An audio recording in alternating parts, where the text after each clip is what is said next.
지난주까지 우리가 살펴본 거 사도 바울이 비시디아 안디옥으로 갔죠. 이제 구부로 섬해서 비시디아 안디옥까지 갑니다. 뭐 중간에 마가랑 이제 마가가 뒤로 컴백홈 하는 그러한 안 좋은 일도 생기긴 했지만, 그러나 복음 전하는 것이 나의 죽을 때까지 사명이라고 여기는 사도 바울, 끝까지 그 사명을 갖고 남들 정말 포기하기도 그래도 누가 뭐라고 그러지 않을 것 같은 그 타우루스 산맥이라는 그 어마어마한 산맥, 그 다음에 도적대가 들고 있는 그 산맥을 넘어 비시디아 안디옥에 도착을 합니다. 이 모든 것은 하나님이 주신 사명, 곧 복음을 전해야 하는 사명이 있지 않고는 결코 할 수 없는 일이죠. 자, 그리고 안식일이 됩니다. 아마 쉬어야 되지 않겠습니까? 그런데 안식일이 되니까 어디로 가냐면 회당으로 갑니다. 전에도 말씀드린 것처럼 회당은 그때 당시에 여러 가지 이유로 흩어져 사는 유대인들이 그 자신들이 사는 지역마다 꼭 있었던 곳이죠. 그래서 모임뿐만 아니라 예배를 드렸던 장소입니다. 저희 개신교로 치자면 교회 같은 역할을 했던 곳입니다. 안식일날 회당에 모여서 예배를 드린 것처럼 우리는 주일날 교회에 모여서 이렇게 예배를 드리죠. 자, 사도 바울이 또 바나바가 그 일행들이 안식일날 회당에 간 이유는 단 한 가지 때문입니다. 바로 복음을 전하기에 해당만큼 좋은 것이 없기 때문입니다. 그 회당에는 이제 순수 유대인들도 있었고요, 또 헬라파 유대인들도 있었습니다. 그렇기 때문에 거기서 말씀을 전할 수 있는 최적의 조건이기도 합니다. 더 특별히 해당을 우리가 좀 알아야 되는데요. 해당은요, 이제 가운데 이렇게 단상이 있습니다. 그리고 디귿자 모양으로 이렇게 되어 있다고 해요. 그래서 예전에 해당은 디귿자 모양으로 되어 있어서 여기서부터 차례대로 이렇게 앉아 있습니다. 어떻게 보면 이제 이렇게 앞에 있고 여러분들이 이렇게 되어 있는 건요, 이제 캐톨릭 이 모습이에요, 원래는 이게. 그래서 해중하고 이제 구별되어 있는 모습이긴 한데, 해당은 이렇게 디귿자로 해서 이렇게 함께 하는 모습입니다. 그리고 이제 해당 장의 말씀을 낭독하고 이제 선포한 다음에, 그 다음에 자유롭게 거기에 이제 어떠한 그런 자기가 또 하고 싶은 그러한 말씀이나 느낌이 있으면요, 이렇게 와서 얘기를 할 수 있었대요. 말씀을 선포할 수 있었답니다. 제가 그거를 듣는 순간에 너무 부러웠어요. 왜 그럴까요? 저는 그냥 말씀만 오늘 이렇게 구절하고 여러분 중에 누가 제가 가서 말씀을 전하겠습니다 하면 얼마나 좋을까라는 생각을 잠깐 했어요. 네. 자, 근데 이것뿐만 아니라 뭐가 있냐면 해당장이 그날 이제 특별한 좀 게스트가 있으면 이렇게 말씀을 좀 선포해 주시겠습니까? 하고 이렇게 청할 수 있었다는 거예요. 그리고 청하고 그분이 이제 청한 받은 사람이 예, 제가 하겠습니다 하면 누구든지 여기 나와서 말씀을 전할 수 있었다고 합니다. 그러니까 오늘 우리가 읽은 본문이 바로 그 부분입니다. 사도 바울 일행에게 이제 말씀을 좀 전해 주시겠습니까? 왜냐하면 그 지역에서 처음 보는 사람 아닙니까?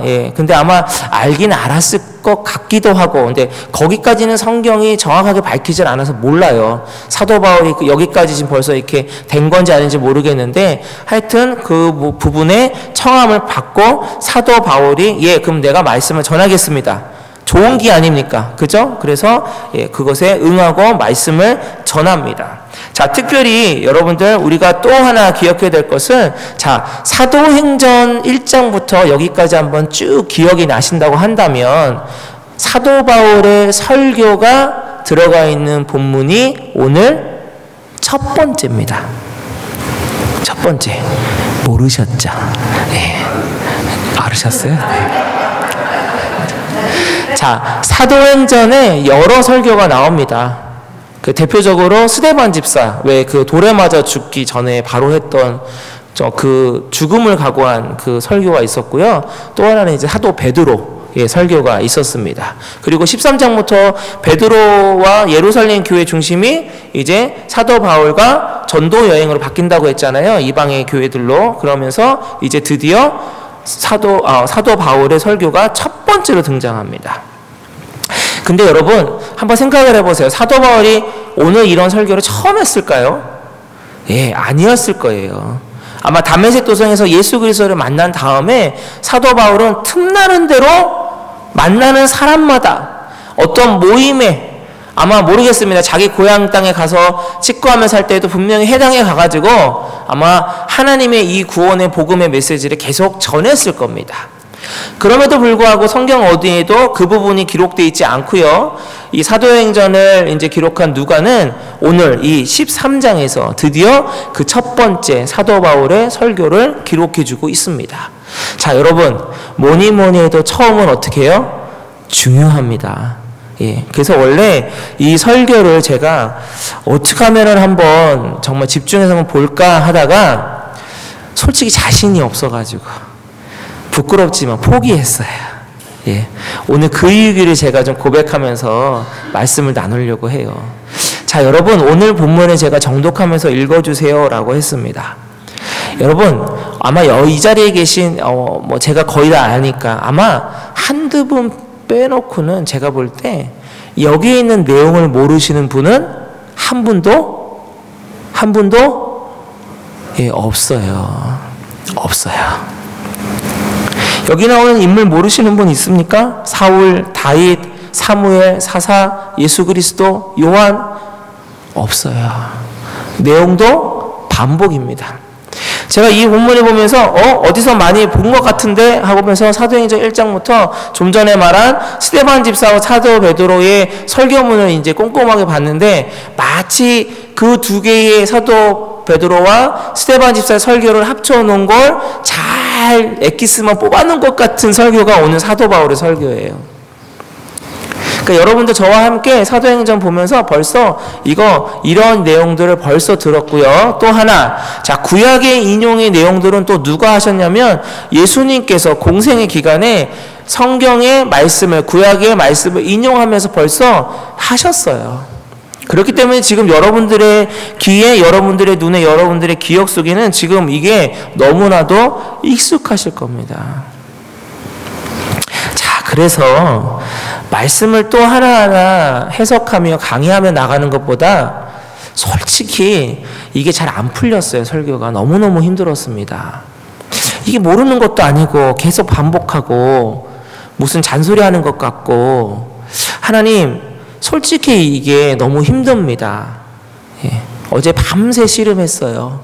밤 11시에 홍모 장로님의 카톡을 받는 그 순간에도 설교문을 치지 못하고 계속 묵상하고 있는 시간이었어요. 그 늦은 시간도. 예. 근데 하나님이 저에게 어떠한 마음을 주셨냐면 바로 이 성경 하나하나를 강의하고 이런 것보다 전체적인 것을 보게 하셨어요. 자, 대상이 누구냐면 유대인들에게입니다. 헬라파 유대인이든 유대인이든 해당에 모인 사람들이에요. 하나님을 섬기고 하나님을 아는 사람들입니다. 제가 봤더니 최소한도로 오늘 사도 바울의 이 설교 중에 최소한 반 정도는요, 유대인들은 달달달달 외고 있는 사람들입니다. 누굴까요? 아브라함 때부터 최소한 예수 그리스도 이전 사사시대 마지막 말라기, 뭐 우리가 보기엔 말라기까지는 유대인들은 달달달달 외입니다. 모세의 오경 외입니다. 다윗, 지금도 유대인들은 최고의 왕으로 지금 현재 생각하고 있는 왕 아닙니까? 자, 그러면서 저희가 번뜩 하나님이 주신 인사이트가 뭐냐면 한번 따라해 보시겠습니까? 저를 따라해 주세요. 몰라서 못하냐? 이거예요. 네. 앞부분에 있는 내용을 보니까 사도 바울이 지금 유대인들에게 이 내용을 너네들이 모르니까 내가 친절하게 알려줄까 하면서 내용을 한 게 아니라는 거예요. 무엇이냐? 너네들이 지금 알고 있는 이 구약의 모든 내용들이 다 누구를 위한 거였냐? 바로 예수 그리스도를 위한 것. 너희들을 영적인 죽음에서 살리기 위한 것이었다 라는 걸 알려주기 위해서 얘기한 거예요. 그래서요, 오늘 본문은 여러분 집에 가셔서 한 번 더 보세요. 한번 보시면 뭐라고 돼 있냐면 여기에 약속하신, 약속이라는 단어가 나오고요. 그 다음에 여기 보면 또 뭐가 나오면 응하게 하려고 이렇게 나와요.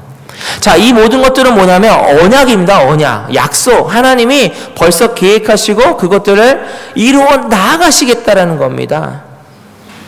불변이죠. 구약에 있는 이 모든 것들, 아브라함 때부터 애굽에 종살이 했던 것, 광야, 가나안, 왕을 세우고 사사시대 선지자들을 보냈던 것, 이 모든 것들이 바로 우리들의 스스로의 거룩함으로 구원받을 수 없는 걸 인정할 수밖에 없도록, 그래서 그때마다 때마다 하나님이 너희들과 함께 하실 수밖에 없었고, 결국 하나님이 너희들을 통하여서 구원 이룰 수 없음을 아시고 오직 한 분 예수 그리스도, 독생자 예수 그리스도를 이 땅에 말씀에 예언하신 대로 이 땅에 보내실 수밖에 없었고, 그리고 너희들은 그분을 죽였고, 그러나 그분이 다시 살아나셔서 지금도 우리들의 죄를 위하여, 구원을 위하여 살아계신 분이다 라는 그겁니다. 자, 그런데 여러분, 이 내용은 여러분들 지금 다 알겠어요. 그죠? 아시겠죠? 자, 그런데요, 하나님이 제게 주셨던 마음은 무엇이냐면, 왜 이 성경 말씀을 읽고 또 읽고 읽고 또 읽는데도 불구하고 왜 이렇게 감흥이 없지? 이겁니다. 왜 이렇게 마음에 기쁨에 감격이 없지?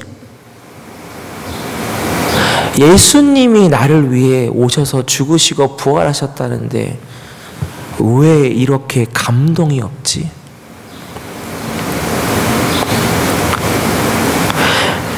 이것이 사무실에서 내려올 때까지도 계속 제 마음속에 있었던 하나님의 음성이자 문제였습니다. 아는 내용의 반복이구나. 말씀을 읽고 또 읽으면서 도대체 여기서 뭘 말할 게 있을까? 성도들이 다 아는 내용인데, 야, 잘못하면 가뜩이나 어제 바자야 쓰느라고 피곤하실 텐데 오늘 다들 또 열심히 주무시겠구나, 그 생각했어요. 그러면서 나부터가 감흥이 안 생기는 거예요. 이거 문제 아닙니까? 설교를 통해서 은혜 제일 못 받는 사람을 꼽으라면 목사일 거예요. 목사일 겁니다. 저만 해도 많은 목사님들의 설교를 들었고 또 지금도 듣기도 하고 책도 보고 하지만 제 마음속에 순수하게, 정말 순수하게, 오늘 저 목사님을 통해서 하나님이 나에게 무슨 말씀을 주실까? 내가 저 말씀을 통해서 깨닫고 은혜를 받아야지 라는 것보다는, 야, 저 본문에서 저분은 어떻게 본문을 풀어낼까? 나는 저분의 설교에서 뭘 얻어낼 수 있을까? 나라면 어떻게 설교했을 텐데. 목사님이 하시는 설교를 하나님의 말씀으로 내가 곧대로 받아들이고 그것을 통해서 은혜를 받겠다라는 그런 마음보다는, 목사가 된 이후부터는 뭔가 뭐 하나 얻어내려고 하는, 마치 그 공부하는 학생이 뭔가 하나 뭐 발견하려고 하는 자꾸만 그런 생각을 갖고 있어요. 혹여라도 저 같은 사람이 이제 어르신 목사님 앞에서 설교할 때가 되면 엄청나게 부담스럽습니다. 제가 담임 목사가 되고 딱 2번 그런 자리가 있었어요. 첫 번째는 그 은퇴 목사에서 한번 초청해줘가지고 갔는데 제 아버지보다도 더 나이 많으신 분들부터 시작해가지고 거의 다 제 아버지 뻘인 거예요. 감히 자식이 무슨 아버지한테 뭔 얘기를 합니까? 그래도 너무너무 힘들었고, 2번째는 노예 때 저보고 아침 설교를 한번 하라 그래가지고 거절했다가 혼났어요. 부탁하신 서기 목사님이 저도 처음에 다 했습니다 이러셔가지고 2번 거절했다가는 잘못하면 크게 혼날 것 같아서 알겠습니다 했어요. 왜? 거기 계신 분들은 목회 보통 20년, 30년, 어떤 분들 짧게 해도 10년씩 하신 분들 앉아 계신 곳이거든요. 예. 그런 분들에게 설교를 한다는 건 마치 내가, 여러분 표현이 좀 죄송합니다, 벌거벗겨가지고 앞에 이렇게 있는 것 같은 느낌이에요. 설교를 해도 나보다 훨씬 많이 하신 분이고 본문을 해도 저분들이 몇 번을 더 보셨던 분들인데 내가 그분 앞에 감히 몇 장 몇 절 함께 은혜를 이런 말 하기가 너무너무 힘들더라고요. 자, 제가 고백을 이렇게 했어요, 여러분. 자, 그렇다면 여러분은 어떠세요? 오늘 말씀을 보시면서 여러분은 어떠십니까? 제가 보니까 오늘 말씀 보면서 눈시울이 뜨거우신 분, 눈물이 한 방울이라도 흘리신 분 없으시네요. 이게 지금 저와 우리들의 문제가 아닐까라는 거예요. 오늘 본문을 보면서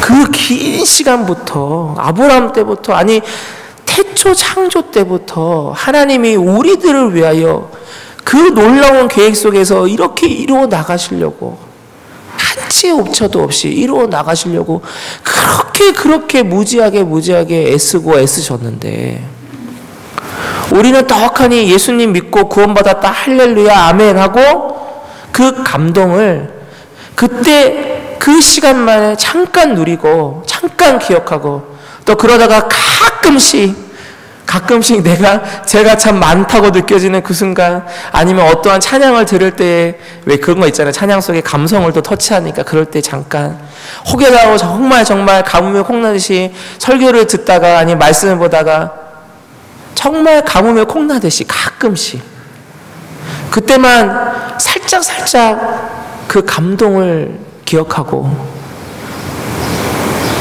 구원의 그 감동의 그 역사하심이 날마다 우리에게 막 이렇게 흘러 넘쳐야 되는데 이게 안 되지 않습니까? 그래서 제가 오늘 이 성경 말씀을 정독하듯이 한번 교독하지만 정독하듯이 읽어주십시오 라고 했던 거고 인사할 때 제가 알긴 아는데 잘 듣겠습니다 라고 인사했던 이유가 바로 여기에 있습니다.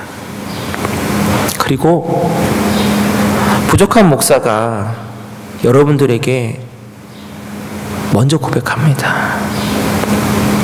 저도 이 본문을 보고 또 보면서 구원해 주신 그 하나님의 은혜, 예수 그리스도의 그 고통과 그 부활의 영광의 감동이 많이 사라져 있구나 깨닫고 고백할 수밖에 없었습니다. 그래서 오늘 여러분 다른 거 생각하지 마시고 오늘 이 설교 한 절 한 절 어떤 의미가 있는가가 중요한 것이 아니라 우리가 너무나도 잘 알고 익숙해져 있는 이 사건들과 이 인물들과 예수 그리스도의 그 십자가와 부활을 다시 한번 아는 지식으로만 우리가 받아들이는 것이 아니라 우리의 이 가슴으로 다시 한번 좀 받아들이는 귀한 시간이 됐으면 좋겠습니다. 그래서 오늘 우리 찬양하고 회개하는 시간을 좀 갖기를 원합니다. 하나님, 어느덧 내가 이렇게 굳어져 있었네요. 복음의 그 감격에 어느덧 제가 너무 굳어져 있었습니다. 하나님, 내 마음에 굳어져 있는 것들이 있다면 깨트려 주십시오. 부서뜨려 주십시오. 다시 한번 예수 그리스도 그 십자가 그 구원의 은혜와 그 부활의 감격을 다시 한번 내가 회복할 수 있게 해달라고 우리가 좀 기도하는 시간을 갖기를 원합니다.